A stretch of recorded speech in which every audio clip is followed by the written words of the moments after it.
بسم اللہ الرحمن الرحیم والذبح فی الحلق واللبۃ والعروق التی تقطع فی الزکاۃ والعروق التی تقطع فی الزکاۃ اربعۃ۔ ذبح کرنا یہ حلق اور لبہ کے مابین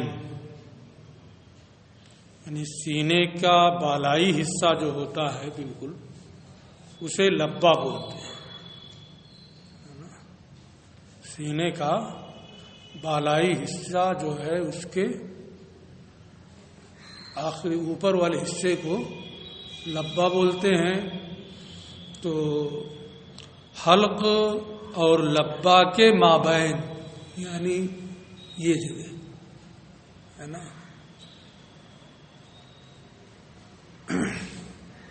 تو یہ ذبح اضطراری اختیاری جو ہے حلق اور لبہ کے درمیان کاٹنا ہے۔ ذبح کتنی رگیں کٹنی چاہیے؟ کل 4 رگیں ہوتی ہیں۔ امام کے نزدیک 2 بھی کٹ جائے تو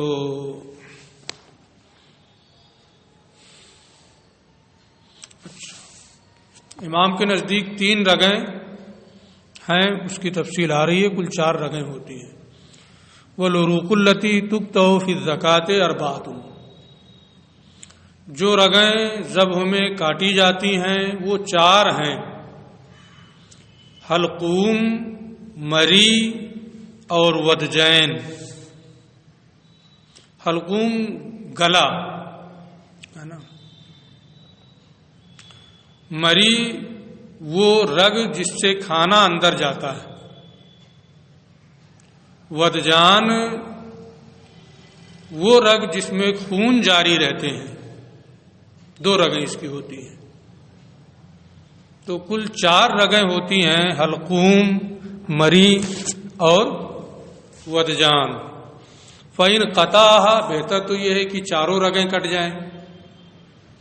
فَإِنْ قَطَعَهَا حَلَّ الْأَكْلُ، اگر ساری رگوں کو کاٹ دیا تو کھانا حلال ہو جائے گا، اس لیے کہ یہی کامل زکوٰۃ شرعی ہے۔ وَإِنْ قَطَعَ أَكْثَرَهَا، اور اگر اکثر کو کاٹ دیا، 3 رگیں زیادہ سے زیادہ یعنی کم سے کم 3 رگیں ہے نا۔ وَإِنْ قَطَعَ أَكْثَرَهَا، اور اگر اکثر رگیں کاٹ دی، فَكَذَلِكَ، تو یہ بھی جائز ہے، یعنی اس کا کھانا درست ہے۔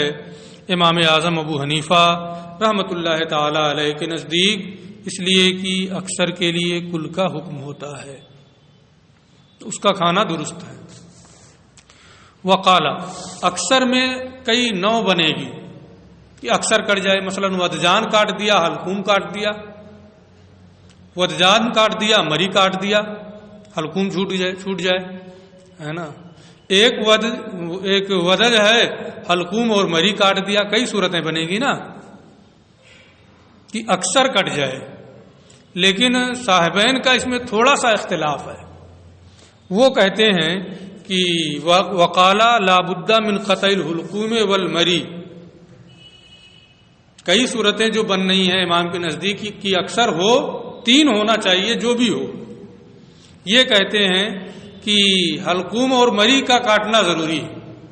اب ودجین میں سے کوئی ایک ہو ہے نا، ایک چھوٹ جائے تو حلال ہے، یعنی حلقوم اور مری کا کاٹنا یہ دونوں رہے گا، ودجین میں سے کسی ایک کا ہونا یہ کافی ہو جائے گا۔ لیکن امام کے نزدیک تمام صورتوں کو عام ہے کہ زیادہ ہو جائے چاہے جیسے ہو۔ وقالا، اور صاحبین نے فرمایا لا بد من قطع الحلقوم والمری واحد الودجین، اور ودجین میں سے ایک کو کاٹنا یہ ضروری ہے۔ بہتر یہ ہے کہ دھاردار چیز سے جس چیز سے ذبح کرنا ہے اسے خوب تیز کر لیں تاکہ جانور کو زیادہ تکلیف نہ ہو اور آسانی سے کاٹ دیں۔ حرام مغز تک نہ کاٹیں، اب تو رواج یہ ہو گیا ہے کہ جب تک حرام مغز نہ کٹ جائے تب تک لوگ یہ سمجھتے ہیں کہ جانور حلال ہی نہیں ہوا. تجربہ ہے اس کا؟ ہے حرام مغز ہی نہیں جانتا ہوگا. نہیں جانتا ہے. اندر جو نس کی طرح سے ہوتا ہے نا، ایک کاٹتے ہیں تو نکلتا ہے، اسے کھانا حلال، حرام مغز کا کھانا حرام ہے نا، اسے کھانا درست نہیں ہے. ہاں گدی نکل رہی ہے.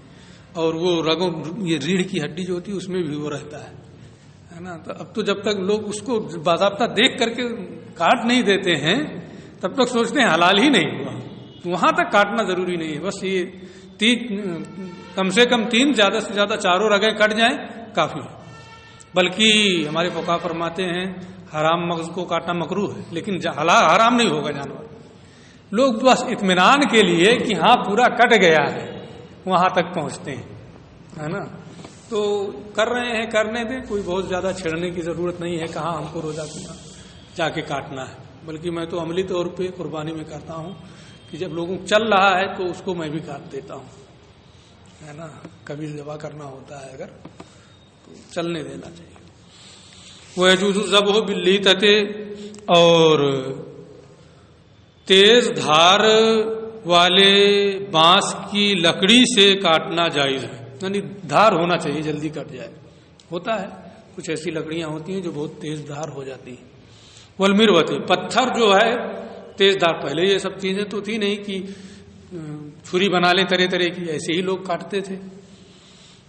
والمروۃ، اور تیز دھار پتھر سے بھی کاٹنا جائز ہے.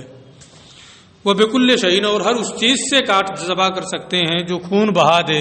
ہاں جو ناخن ہاتھ میں لگا ہے یا جو دانت جو منہ میں قائم ہے، ناخن جو ہاتھ میں لگا ہے اس سے نہیں کاٹنا ہے، اس سے کاٹنا درست نہیں ہے. الا السن القائم والظفر القائم، اسے کاٹنا صحیح نہیں ہے. اور اگر یہ دونوں ناخن کو کاٹ کر الگ کر لیا ہے، دانت الگ ہو گیا ہے، دھاردار ہے، تو اس سے کاٹنا جائز ہے، اس میں کوئی پریشانی نہیں. وہ استحب ان یحد الذابح شفرتہ، اور بہتر ہے کہ ذبح کرنے والا اپنی چھری کو تیز کر لے. ومن بلغ بالسکین النخاع، اور جو ذبح کرنے میں حرام مغز تک پہنچ جائے، ہے نا، ذبح کرنے میں چھری حرام مغز تک پہنچائے. او قطار راسا کلہ، پتہ نہیں ابھی کٹا ہے کہ نہیں، بالکل کاٹے جا رہا ہے یہاں تک کہ الگ کر دیا، ہے نا، صرف چمڑی باقی رہ گئی، یہ مکروہ ہے. جانور کو زیادہ تکلیف دینا ہے نا. جب 3 کاٹنے سے کام چل جاتا ہے، 4 کاٹنے سے کام چل جاتا ہے، تو کیا ضروری ہے کہ کاٹتے رہو، ہے نا. تکلیف زیادہ ہوتی ہے. ایلام اتنا نہیں ہونا چاہیے جو ضرورت سے زیادہ ہو. او قطار راسا کو رہا لہو ذالک، تو یہ مکروہ ہے. وتو کلو ذبیحۃ، لیکن ذبیحہ حرام نہیں ہوگا، ہے نا، وہ حلال رہے گا، کھایا جائے گا.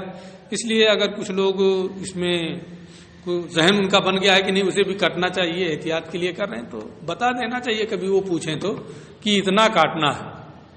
لیکن ان کے عمل پر ان کو بہت زیادہ سختی سے روکنے کی کوئی حاجت نہیں.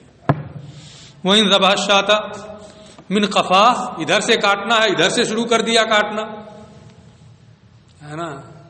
اگر 3 حلق 3 رگیں کٹ جائیں تو جائز ہے، اور اگر 3 رگ کٹنے سے پہلے پہلے وہ مر جائے تو پھر اسے کھانا جائز نہیں.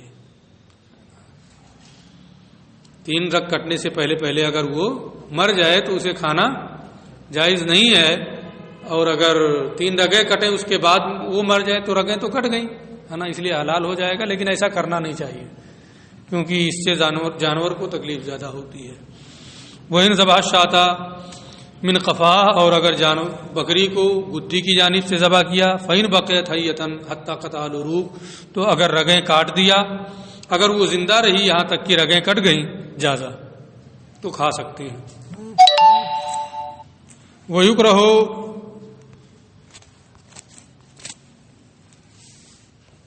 اور ایسا کرنا مکروہ ہے. وَإِن مَاتَتْ قَبْلَ قَطْعِ الْعُرُوقِ، اور اگر رگیں کٹنے سے پہلے مر جائے، لم توکل، تو اسے نہیں کھایا جائے گا، کیونکہ زکوٰۃ شرعی جو ہے وہ چیز حاصل نہیں ہوئی. 3 رگوں کا کٹنا کم سے کم ضروری تھا مرنے سے پہلے. اب اس کے بعد زکوٰۃ اضطراری، ذبح اضطراری اور ذبح اختیاری بتا رہے ہیں. میں نے پہلے ہی کہا تھا 2 صورتیں ہوتی ہیں. ایک مانوس جانور ہے تو اس میں اختیاری طور پہ ذبح کرنا، پکڑ کر کے ذبح کرنا، لیکن کبھی اس کو ذبح بولتے ہیں اور کبھی نہر بولتے ہیں اختیاری میں، اور کبھی ذبح اضطراری ہوتا ہے، یعنی پالتو نہیں، ہرن کو ذبح کرنا ہے. اب ہندوستانی قانون کے اعتبار سے نہیں میں بول رہا ہوں، ہے نا. ایک مثال دینے کے لیے میں اس کو کہہ رہا ہوں کہ اگر ایسی ضرورت آ جائے تو وہ تو قابو میں ہے نہیں، ہے نا، کہ اس کو لٹا کر کے آدمی ذبح کر دے، ہے نا. تو اس کا طریقہ کیا ہوگا؟ تو وہ وہاں ذبح اضطراری، پرندہ ہوا میں اڑ رہا ہے، اس کو پکڑ کر کے تو نہیں ذبح کر سکتے ہیں آپ، وہاں ذبح اضطراری ہے نا. تو ذبح کی 2 قسمیں ہیں، ذبح اضطراری اور ذبح اختیاری. پھر اختیاری کی 2 صورتیں ہوتی ہیں، ان دونوں کا بیان آ رہا ہے. وَمَسْتَانَسَ مِنَ الصَّيْدِ، جو شکار مانوس ہو، یعنی جو جانور مانوس ہے آپ کے ساتھ رہتا ہے، اسے ذبح کرنا ہے. فَزَكَاتُهُ الذَّبْحُ، تو اس کی زکوٰۃ ذبح کرنا ہے، یعنی اختیاری طور پہ اسے ذبح کرنا. وَمَا تَوَحَّشَ مِنَ النَّعَامِ، اور جو چوپائے وحشی ہوں، جنگلی ہوں، آپ سے مانوس نہیں ہے، فَزَكَاتُهُ الْعَقْرُ، تو اس کی زکوٰۃ عقر ہے، زخمی کرنا ہے. والجرح، عقر اور جرح یعنی زخمی کرنا ہے، خون بہا دینا ہے. اس کا یہی مطلب کہ اس کو لٹا کر کے پکڑ کر کے ذبح تو نہیں کر سکتے ہیں، اس لیے جیسے ممکن ہو اسے زخمی کر دیں، خون بہہ جائے. رگیں نہیں کٹی 3 کی 4، اس سے کوئی فرق نہیں پڑے گا، ہے نا. اس جانور کا کھانا حلال رہے گا. اس کے بعد تو یہ 2 صورتیں ہوئیں. پہلی صورت کیا ہے؟ ذبح اختیاری کی، اور یہ دوسری صورت کیا ہے؟ ذبح اضطراری کی. اور ذبح اختیاری جو ہے والمستحب فی الابل النہر، ابل میں نہر مستحب ہے نا، لیکن اس میں بھی بہت زیادہ اونٹ کو تکلیف نہیں ہونی چاہیے. نہر کا طریقہ یہ ہوتا ہے کہ اس کے سینے میں نا تیر گھونپتے ہیں، اس میں خطرہ ہوتا ہے نا، اس کو اتنا بڑا جانور ہوتا ہے، لٹانا ذبح کرنا، کہیں وہ سر پکڑ کر کے کھینچ لے مر جائے گا، بہت خطرہ ہوتا ہے. اور اونٹ عام طور پہ ایسے ہوتے ہیں کہ سر پکڑ لیا اگر تو پھر بچنا نہیں ہے، بہت مشکل ہے، تو خطرہ ہوتا ہے. اس لیے اس میں نہر ہے نا، تیر دور سے ایسے گھونپ دیتے ہیں، بڑا سا بنائے رہتے ہیں، بھالے کی طرح سے، بھالے کی طرح سے بنائے رہتے ہیں. بھالا سمجھ رہا ہے نا، تو وہی ان کے سینے میں ایسے گھونپ دیتے ہیں، خون بہہ جاتا ہے نا. لیکن میں نے جو دیکھا وہ بہت تکلیف دہ عمل لوگ کرتے ہیں، وہ نہیں ہونا چاہیے، ہے نا. جتنا حکم ہے بس اتنا ہی. اونٹ میں مستحب نہر ہے، وہی نہ ذبح جازا، اور اگر تکلف کر کے لٹا کر کے ذبح کر دیا تو بھی جائز ہے، کھانا صحیح ہے نا، لیکن مستحب نہر وہی اوپر، البتہ ایسا مکروہ ہوگا. والمستحب فی البقر والغنم، بکری میں ہے نا، اور دمبے میں یہ مستحب ذبح کرنا ہے، یعنی باضابطہ، وہ مانوس ہے، کوئی خطرہ بھی نہیں ہے، اس لیے اس میں ذبح کرنا مستحب ہے کہ اس کے گلے کو کاٹا جائے، 3 رگیں کم سے کم کٹ جائیں. فَإِنَّ نَهَرَهُمَا، اور اگر اس کو بھی نہر کر دیا ذبح کے بجائے، ذبح اختیاری کی دوسری صورت اختیار کی، تو جائز ہے لیکن مکروہ ہے نا. جازا وہی پر جائز ہے، اس کا کھانا حلال ہو جائے گا لیکن مکروہ ہے. وَمَن نَهَرَ نَاقَةً، جس نے اونٹنی کو کا نہر کیا، او ذبح بقرتن، یا او شاتن، یا مانوس جانور کو یا بکری کو ذبح کیا، بقرہ آپ سمجھ رہے ہیں، جس نے مانوس جانور یا بکری کو ذبح کیا، فوجدہ فی بطنہا جنینن، اور اس کے پیٹ میں مردہ بچہ پایا، پیٹ میں بچہ ہے جو مرا ہوا ہے، تو اسے کھانا حلال ہوگا کہ نہیں؟ اس مردہ بچے کا لم یوکل۔ ہمارے فقہا فرماتے ہیں اگر وہ زندہ نہیں ہے تو اسے نہیں کھائیں گے، نکال کر پھینک دیں گے، باقی جانور کو کھا سکتے ہیں، ہے نا۔ بکری کو آپ نے ذبح کیا، اس کے پیٹ میں سے بچہ نکلا، وہ مرا ہوا ہے، تو خواہ اس کے بال آ گئے ہوں یا بال نہ آئے ہوں، اگر مرا ہوا ہے تو اسے نہیں کھایا جائے گا، باقی بکری جو ہے بکری کو کھائیں گے۔ اور اگر وہ جنین زندہ ہے تو اسے بھی ذبح کریں گے، ذبح کر کے کھا سکتے ہیں، ٹھیک ہے۔ ہاں، اگر اس کے پیٹ میں مردہ بچہ پایا لم یوکل تو اس بچے کو نہیں کھائیں گے۔ اشارہ اور لم یشیر، خواہ اسے بال آئے ہوں یا بال نہ آئے ہوں۔ یہ اشارہ ہے اختلاف کی جانب جو امام شافعی وغیرہ رحمۃ اللہ تعالی علیہ کے نزدیک ہے کہ اگر اس کی خلقت تام ہو چکی ہے تو اسے کھائیں گے۔ ولا یجوز اکل کل ذی ناب، اور ہر پنجے والے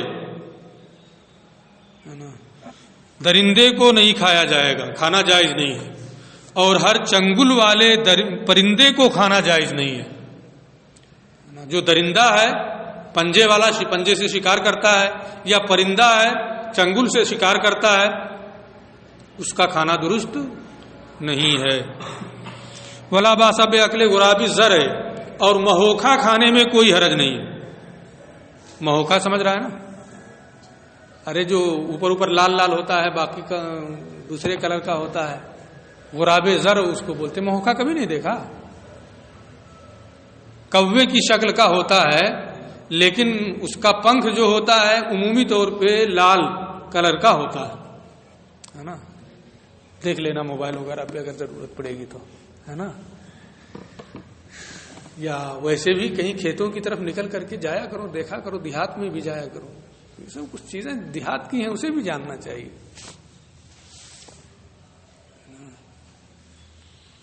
غراب زر، اسی سے ان لوگوں نے یہ لے لیا ہے کہ کوا کھانا جائز ہے نا۔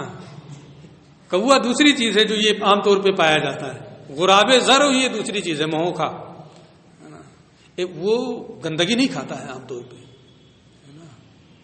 یا کھاتا بھی ہے تو ملا کر کے جس میں مٹی غالب ہو جائے تب کھاتا ہے، وہ صاف ستھرا جانور ہے، پرندہ ہے، اس لیے اسے کھانا جائز ہے۔ لیکن یہ جو ہے یہ تو خالی گندا کھاتا ہے کہ نہیں ہے، اس لیے مطلقاً کوا کھانا جائز ہے، یہ نہیں ہے۔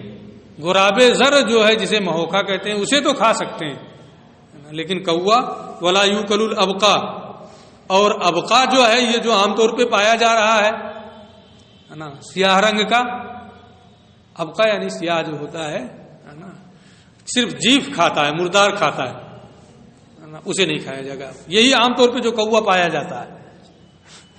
ولا یوکل الابقا، اور ابقا الذی یاکل الجیف، جو مردار کھاتا ہے اسے نہیں کھائیں گے، یعنی سیاہ کوا۔ ویکرہ اکل الضب، اور بجو کا کھانا مکروہ ہے، ضب گوہ کا کھانا مکروہ ہے، والحشرات کلھا، اور ہر قسم کے حشرات الارض کو کھانا مکروہ ہے، نہیں کھانا ہے۔ ولا يجوز اکل لحم الحمر الاہلیہ، اور پالتو گدھے کا گوشت کھانا یہ جائز نہیں ہے، رسول کریم نے خیبر کے موقع پر اس سے منع فرما دیا ہے۔ کھچر کا گوشت کھانا بھی مکروہ ہے، نہیں کھا سکتے ہیں۔ گھوڑے کا گوشت بھی کھانا مکروہ ہے امام اعظم کے نزدیک، کیونکہ قرآن میں ہے والخیل والبغال والحمیر، ہے نا، سب کا ذکر آیا ہے، وہ زینت ہے اور سواری کے لیے، اس لیے حمر اہلیہ کا گوشت کھانا، بغال کا، کھچر کا گوشت کھانا یہ جائز نہیں ہے۔ اور گھوڑے کے بارے میں اختلاف ہے، ہمارے امام کے نزدیک یہ ہے کہ اس کو نہیں کھا سکتے۔ ولا باس باکل الارنب، خرگوش کھانے میں کوئی حرج نہیں۔ بچپن میں ہم لوگ سنتے تھے خرگوش نہیں کھا سکتے، ہے نا، بعد میں معلوم ہوا کہ نہیں کھا سکتے ہیں، کوئی حرج نہیں، لیکن ہوتا بڑا عجیب و غریب جانور ہے نا، اتنا اس میں نرم ہوتا ہے، چھونے میں اس کو ڈر لگتا ہے، دیکھا ہے نا، اور بھاگتا تو اتنی تیز ہے کہ لگتا ہے کہ بالکل ہوا سے باتیں کر رہا ہے. دیکھا ہے؟ اچھا. غراب ابقا نہیں، وہ اس کو نہیں دیکھا ہے. غراب زر کو اس کو دیکھ لیا. کہاں دیکھا؟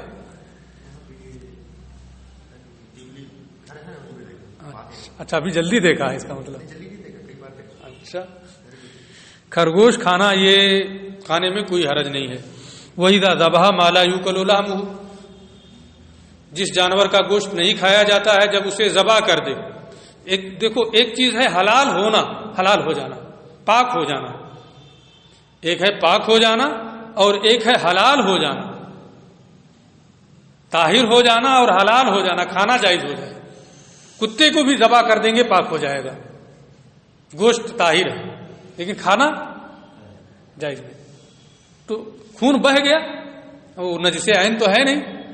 وہی یہ کہہ رہے ہیں کہ جس جانور کا گوشت نہیں کھایا جاتا جب اسے ذبح کر دیں طہور جلدہ ولحمہ، تو اس کا گوشت بھی طاہر ہو جائے گا اور چمڑا بھی طاہر ہو جائے گا. یہ نہیں کہہ رہے ہیں کہ حلال ہو جائے گا، اس لیے حلال نہ سمجھے کوئی کہ طاہر ہو گیا تو حلال ہو گیا. نا مٹی بھی طاہر ہے، کھا نہیں سکتے ہیں نا، مٹی طاہر نہیں ہے. مٹی نقصان دہ ہے، کیوں کھائیں گے؟ ارے لوگ کھاتے ہیں، پتہ نہیں کیا کیا کھاتے ہیں، تو کسی کے کھانے سے ہر چیز حلال ہو جائے گی. تو جس جانور کا گوشت نہیں کھایا جاتا جب اسے ذبح کر دیں گے تو اس کی جلد اور اس کا لحم یہ طاہر ہو جائے گا. مگر آدمی کا ذبح کرنے سے بھی طاہر نہیں ہوگا، اور خنزیر کا ذبح کرنے سے بھی طاہر نہیں ہوگا. آدمی کا تو اس لیے کہ اس کی عزت و شرافت کی بنیاد پر ہے نا، کوئی ذبح کر کے حلال نہ کرنے لگے، پاک نہ کرنے لگے، اس کو ایسے پاک ہے نا. اور خنزیر کا پاک نہیں ہوگا کیونکہ وہ نجس العین ہے. سوائے آدمی اور خنزیر کے، آدمی کی عزت اور کرامت اور شرافت کی وجہ سے اور خنزیر میں اس کی نجاست کی وجہ سے. فإن الزکاۃ لا تعمل فیہما، ذبح ان دونوں میں کوئی عمل نہیں کر سکتا، یعنی ان کی حلت کا پاکی کا کوئی فائدہ نہیں. ولا یؤکل من حیوان الماء الا السمک، پانی کے حیوان میں جانوروں میں سے صرف مچھلی کھائی جائے گی. یہ ہمارے ائمہ کا قول ہے. باقی لوگوں کے ہاں اور دوسری چیزیں بھی کھائی جاتی ہیں. جھینگا کے بارے میں لوگ بار بار پوچھتے رہتے ہیں. امام اعلیٰ نے لکھا ہے کہ وہ مکروہ تنزیہ ہے، زیادہ سے زیادہ مکروہ تنزیہ ہے نا، حرام نہیں ہے. تو پانی کے جانوروں میں سے صرف مچھلی کھائیں گے ہے نا، لیکن وہ کیڑے کی شکل کا بھی ہوتا ہے نا جھینگا تھوڑا سا، اس لیے اس کے بارے میں اختلاف ہوا ہے. باقی اور کوئی چیز اس میں سے نہیں کھائیں گے کہ وہ جو گھونگا نکلتا ہے اس میں جو رہتا ہے اس کو بھی کھائیں، ہمارے فقہا کہتے نہیں. لیکن جو مچھلی ہے نا، اس کی شکل کوئی بھی ہو اس کو کھا سکتے ہیں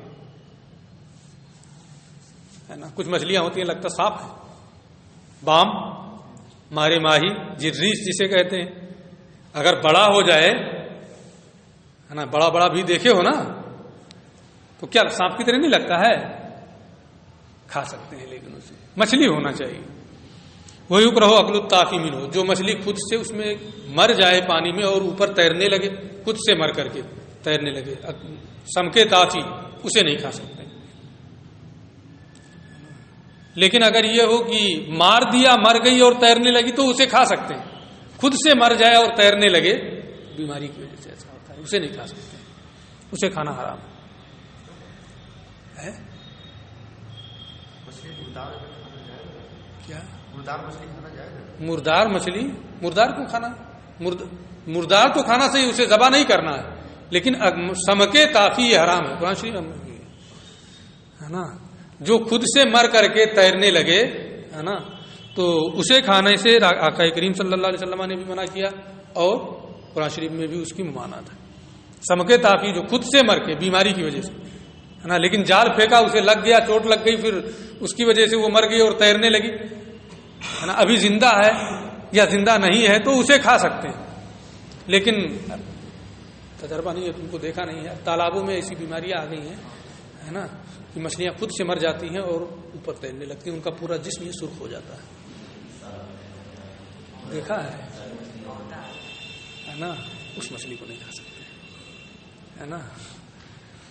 بلکہ اب تو لوگ احتیاط کرتے ہیں کہ اس طرح کا جو زخم ہوتا ہے وہ زخم ہو جائے تو اسی مچھلی کو نہیں کھاتے. میں خود نہیں کھاتا ہوں اس لیے کہ وہ مضر ہوتی ہے, بہت مضر ہوتی ہے نا. جب اس میں اس طرح سے سرخی پن آ جائے تو بالکل کنارے آ کر کے تالابوں میں لگنے لگتی ہے نا, کنارے کنارے گھومنے لگتی ہے. پھر آہستہ آہستہ جب بڑھتا ہے تو وہ مر جاتی ہے خود ہی سے اور پھر اوپر تیرنے لگتی ہے مر کر کے. اس کا کھانا صحیح نہیں جب مر کر کے تیرنے لگے. جب تک زندہ ہے تب تک شریعت اجازت دیتی ہے کہ مار کر کے کھا لو ہے نا, لیکن جب مر جائے اور تیرنے لگے تو اسے نہیں کھا سکتے. لیکن اپنی اپنی طبیعت ہے نا, جب اس میں زخم آ جاتا ہے تھوڑا سا تب بھی میں نہیں کھاتا ہوں, ہمت نہیں ہوتی.